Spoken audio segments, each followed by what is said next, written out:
Good morning friends. मैं Umesh Chaudhary, lecturer, government senior secondary school Kathumar, आप सभी का स्वागत करता हूं। आज हम क्लास 10th के सेकंड चैप्टर ऑन वायलेंस इसकी स्टडी करने वाले हैं।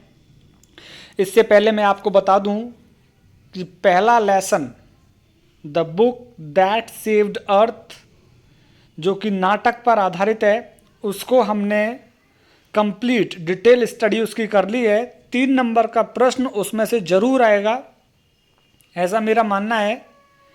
और आज का ये लेसन, सेकंड लेसन, बहुत ही इम्पॉर्टेंट है। जिन्होंने पहला लेसन नहीं पढ़ा है वो मेरे YouTube channel English by Umesh गुरु पर जाके सब्सक्राइब कर लें। और सब्सक्राइब करने के बाद वीडियोस में आपको फर्स्ट लेसन मिल जाएगा, the book that saved the earth. और आज सेकंड लेसन को लेकर हम चर्चा करने वाले हैं ऑन वायलेंस। वायलेंस मीन्स हिंसा। हिंसा के ऊपर ये लेसन लिखा गया है लेखक के द्वारा। हिंसा को लेकर के बात की है उसने। देखते हैं हिंसा के बारे में क्या कहता है। There is a great deal of violence in the world. कहता है संसार में, ग्रेट डील मीन्स बहुत ज़्यादा, संसार में बहुत ज़्यादा हिंसा व्याप्त है, बहुत ज़्यादा हिंसा होती है संसार में। There is physical violence and also inward violence. संसार में शारीरिक हिंसा है, झगड़ा, मारना पीटना, एक दूसरे के साथ लड़ाई झगड़े, ये सब फिजिकल वायलेंस। संसार में शारीरिक हिंसा है। एंड ऑल्सो इनवर्ड वायलेंस, और आंतरिक हिंसा भी है। मन से भी हिंसा की जाती है, हृदय से या मन से भी हिंसा की जाती है। तो दो तरह की हिंसा की बात लेखक कर रहा है, शारीरिक हिंसा और मन के अंदर की हिंसा, हृदय से हिंसा करना, मन से हिंसा करना। Physical violence is to kill another. शारीरिक हिंसा का मतलब है किसी दूसरे को मारना। To hurt other people consciously, होश में रहकर, कॉन्शियसली मीन्स होश, चेतना में रहकर, होश आवास में रहकर, चेतना में रहकर किसी दूसरे को चोट पहुंचाना, हर्ट, किसी दूसरे को चोट पहुंचाना। डेलिबरेटली, जानबूझकर चोट पहुंचाना। और विदाउट थॉट, या बिना सोचे समझे चोट पहुंचाना किसी को। तो लेखक कह रहा है फिजिकल वायलेंस, शारीरिक हिंसा का मतलब है किसी को मारना, लोगों को जानबूझकर चोट पहुंचाना, होश हवास में रहकर के चोट पहुंचाना, या बिना सोचे समझे किसी को चोट पहुंचाना। ये सारी सभी क्या है, शारीरिक हिंसा के उदाहरण हैं। टू से क्रूअल थिंग्स, टू से क्रूअल थिंग्स, निर्दयता की बात करना। फुल ऑफ एंटागोनिज्म, शत्रुता भरी बातें करना।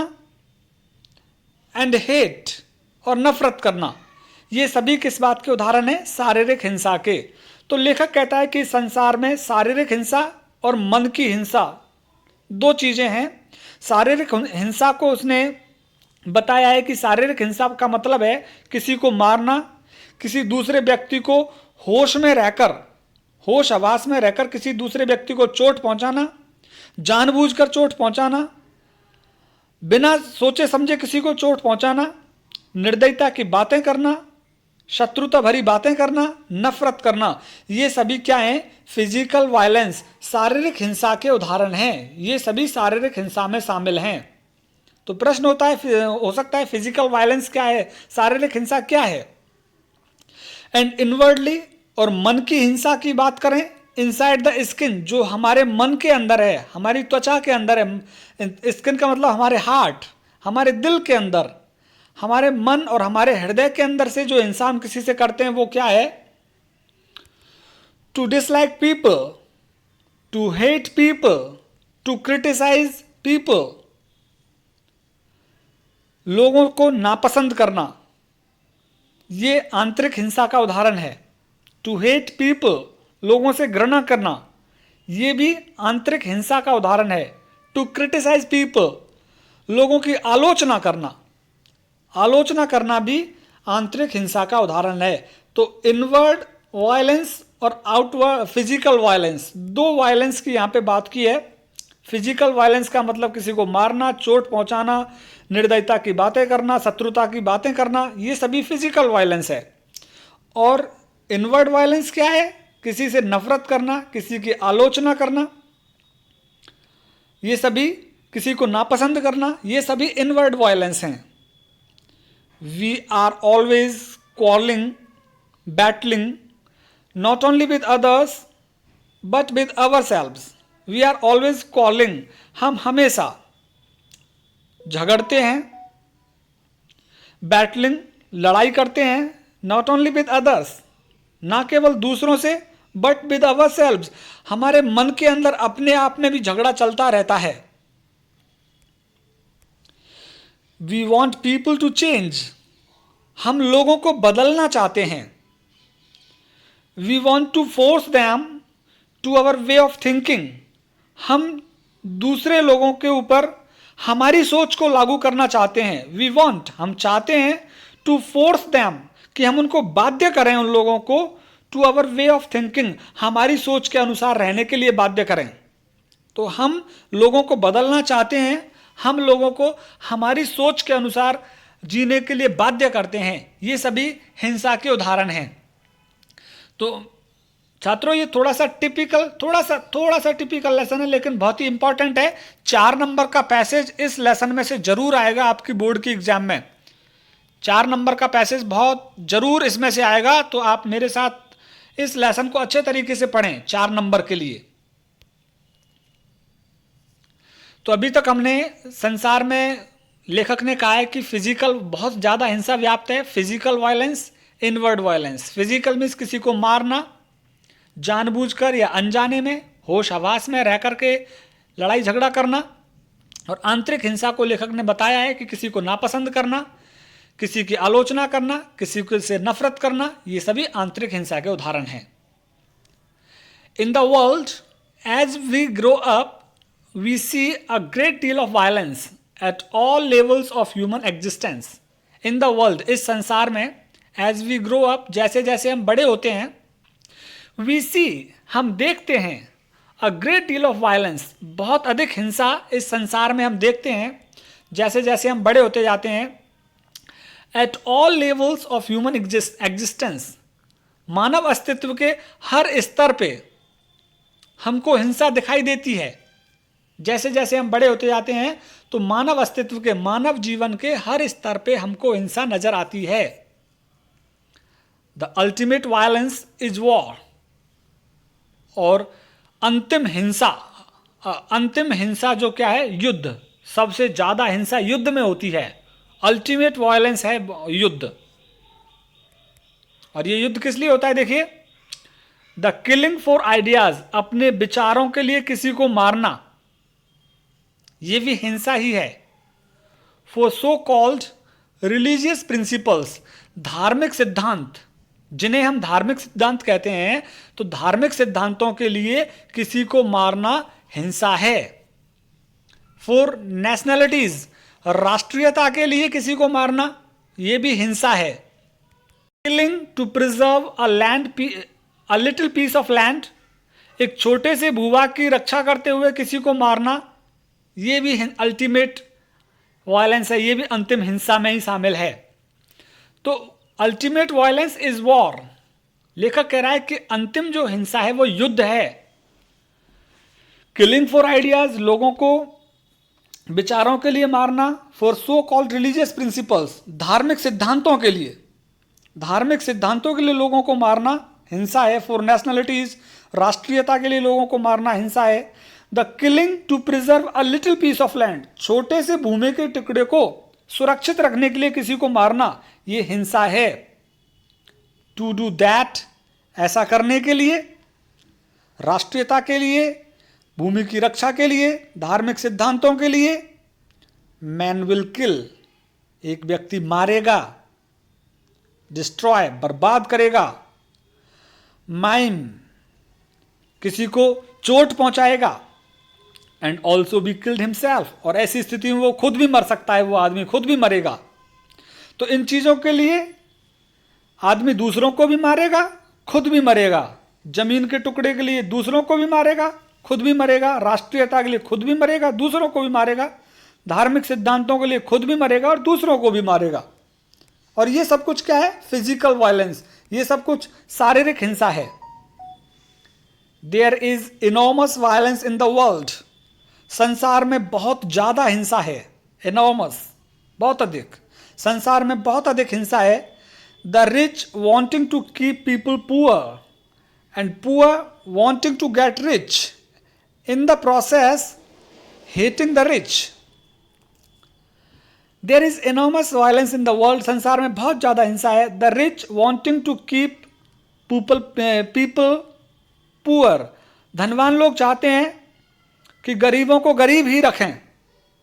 एंड द पुअर वांटिंग, और गरीब चाहते हैं टू गेट रिच, धनवान बनना। तो धनवान लोग तो गरीबों को गरीब बने रहना देना चाहते हैं, और गरीब लोग धनवान बनना चाहते हैं। And in the process hating, और इस प्रक्रिया में वो नफरत करते हैं गरीब लोग, किससे? रिच, धनवान से। एंड यू, और तुम, बीइंग कॉट इन सोसाइटी, तुम भी समाज में जकड़े हुए हो, पकड़े हुए हो, इस समाज का एक हिस्सा हो तुम खुद भी। Are also going to contribute to this, तुम भी इस हिंसा में अपना योगदान दे रहे हो, क्योंकि तुम भी इसी समाज का एक हिस्सा हो। तुम भी किसी ना किसी से नफरत करते हो, और किसी से नफरत करना, किसी को नापसंद करना, किसी की आलोचना करना, ये हिंसा का ही एक उदाहरण है। गरीब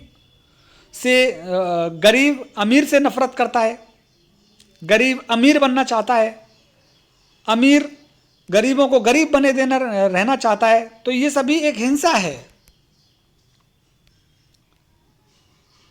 there is violence,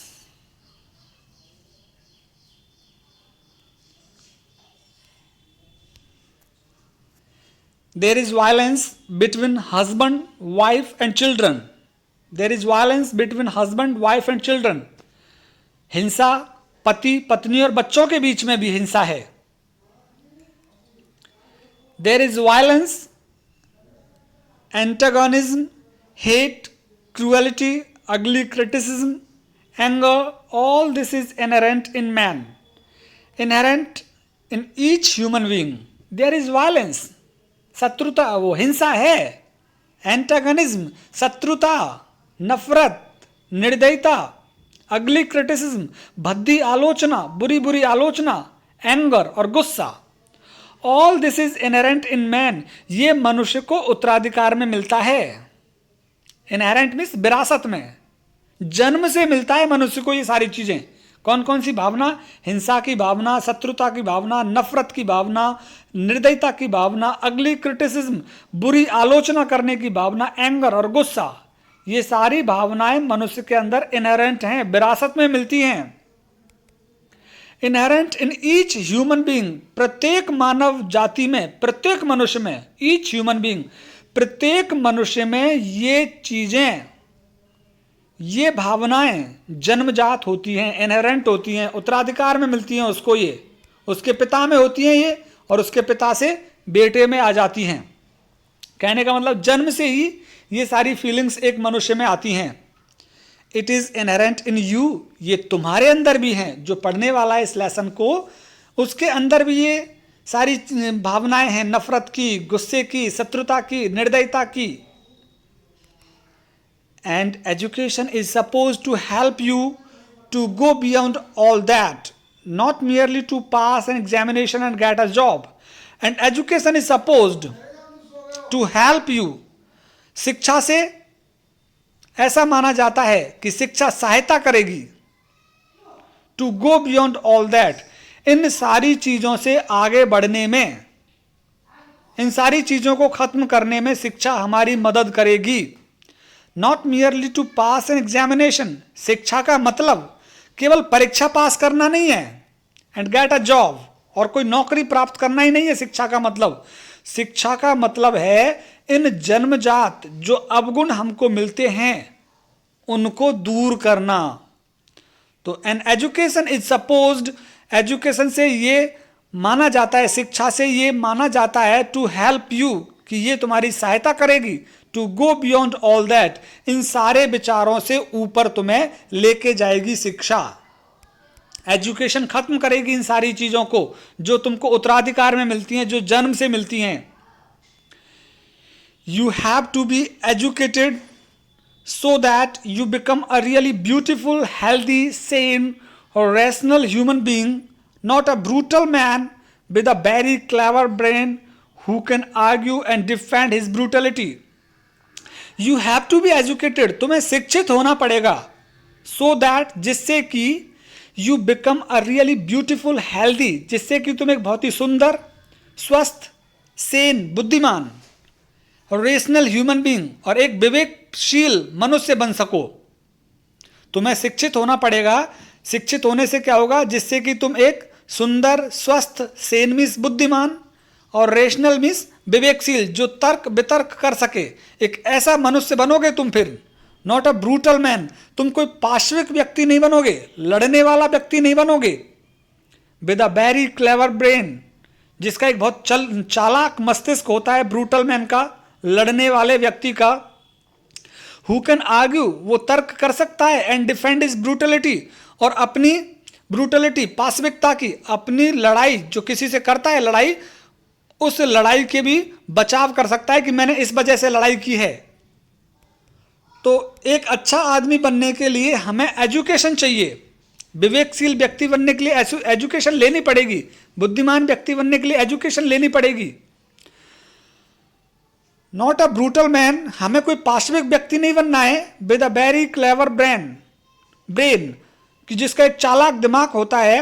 who can argue, जो तर्क करता है, एंड डिफेंड इज ब्रूटलिटी, और अपने गलत काम को भी वो सही ठहरा देता है। ऐसा व्यक्ति नहीं बनना है हमको, हमें एक शिक्षित व्यक्ति बनना है। You are going to face all this violence as you grow up, जैसे जैसे तुम बड़े होते हो इस हिंसा का तुम्हें सामना करना पड़ता है। इस हिंसा का सामना कर रहे हो तुम बड़े होते होते। You will forget all that,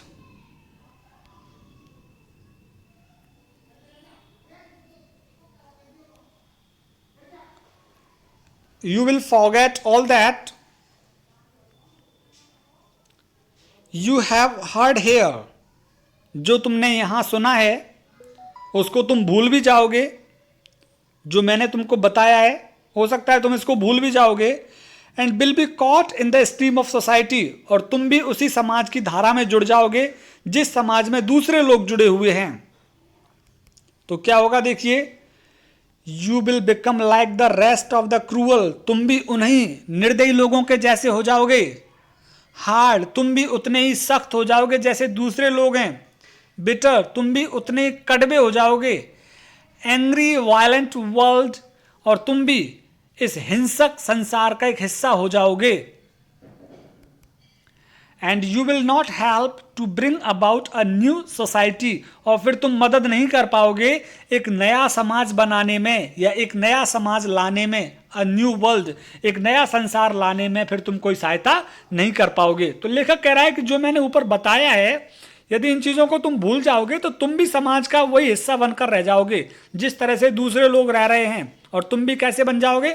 निर्दयी बन जाओगे, कठोर बन जाओगे, गुस्से वाले बन जाओगे, और इसी हिंसक संसार में तुम भी शामिल हो जाओगे। और फिर क्या होगा? And you will not help to bring about a new society, तुम एक नया संसार फिर नहीं बना पाओगे, एक नया समाज नहीं बना पाओगे यदि इन सारी चीजों को भूल जाओगे तो। But a new world is necessary, लेकिन एक नया संसार आवश्यक है, जरूरी है एक नया संसार। अ न्यू कल्चर इज नेसेसरी, एक नई संस्कृति की आवश्यकता है। अ न्यू कल्चर इज नेसेसरी, एक नई संस्कृति की आवश्यकता है। The old culture is dead, पुरानी जो संस्कृति है वो खत्म कर दी गई है। वर्ड, दफना दी गई है। वर्ट, जला दी गई है पुरानी संस्कृति। एक्सप्लोडेड, विस्फोटित कर दी गई है, विस्फोट से उड़ा दिया गया है पुरानी संस्कृति को। वेपराइज्ड, जिस तरह से भाप उड़ जाती है उस तरह से पुरानी संस्कृति को उड़ा दिया गया है। You have to create a new culture, तुम्हें अब एक नई संस्कृति का जन्म देना है, एक नई संस्कृति बनानी है तुमको। अ न्यू, एक नई, अ new culture can not be based on violence, और एक नई संस्कृति जो कि आधारित नहीं हो पर वायलेंस पर, नफरत पर। तो एक नई संस्कृति बनानी है हमको जो कि हिंसा पर आधारित नहीं हो सकती। The new culture depends on you, नई संस्कृति तुम्हारे ऊपर निर्भर करती है। बिकॉज, क्योंकि the older generation has built a society based on violence, क्योंकि पुरानी पीढ़ी ने एक ऐसा समाज बनाया है जो हिंसा पर आधारित है। इसलिए लेखक कह रहा है कि नई संस्कृति तुम्हारे ऊपर निर्भर करती है। पुरानी पीढ़ी ने एक ऐसा समाज बनाया है जो हिंसा पर आधारित है। बेस्ड ऑन एग्रेसिवनेस, एक ऐसा संसार बनाया पुरानी पीढ़ी ने जो आक्रामकता पर आधारित है। And it is this that has caused all the confusion, all the misery, और इसी वजह से ये सारा भ्रम पैदा हुआ है, सारे दुख पैदा हुए हैं, क्योंकि हमारी पुरानी संस्कृति आक्रामकता पर और हिंसा पर आधारित रही है। इसीलिए दुख और भ्रम की स्थिति का कारण बना है। The older generation have produced this world and you have to change it, पुरानी पीढ़ी ने एक संसार को जन्म दिया है। And you have to change it, और तुम्हें इस संसार को बदलना है। You can't just sit back and say I will follow the rest of the people and seek success and position.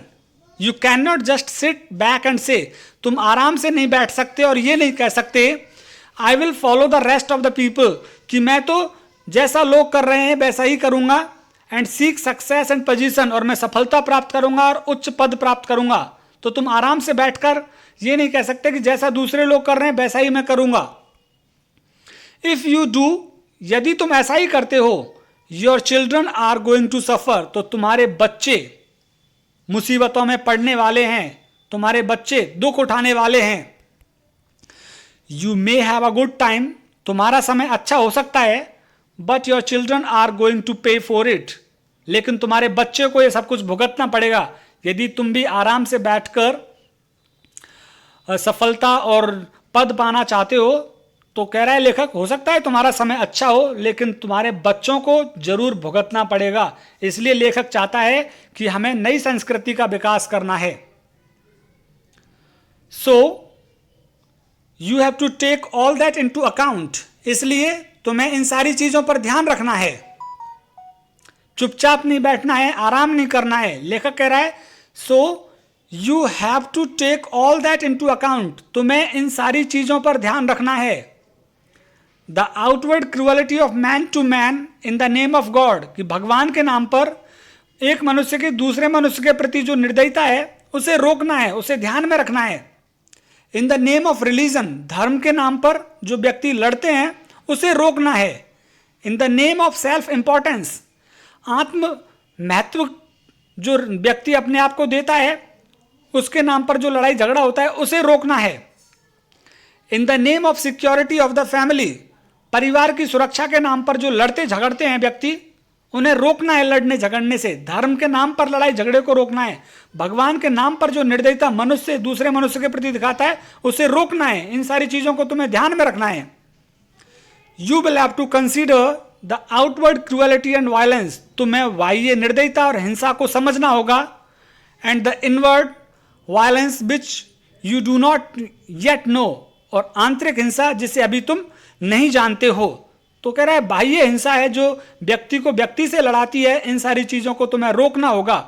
आंतरिक हिंसा को भी तुम्हें रोकना होगा, जिस आंतरिक हिंसा को तुम अभी तक नहीं जानते हो। तो पार्ट 1 यहीं तक रहेगा। पार्ट 2 हम स्टार्ट करेंगे इस जगह से, यू आर स्टिल यंग से लेकर हम पार्ट 2 स्टार्ट करेंगे। तो जुड़े रहिए मेरे साथ। मेरे YouTube channel English by Umesh गुरु को सब्सक्राइब कीजिए, और सब्सक्राइब करने के साथ वीडियोस वाले ऑप्शन में सारे कक्षा 10th के वीडियो मिलेंगे। ये लेसन बहुत ही इंपॉर्टेंट है, 4 नंबर का पैसेज बोर्ड की परीक्षा में इस लेसन में से जरूर होगा। बहुत बहुत धन्यवाद आप सभी के लिए।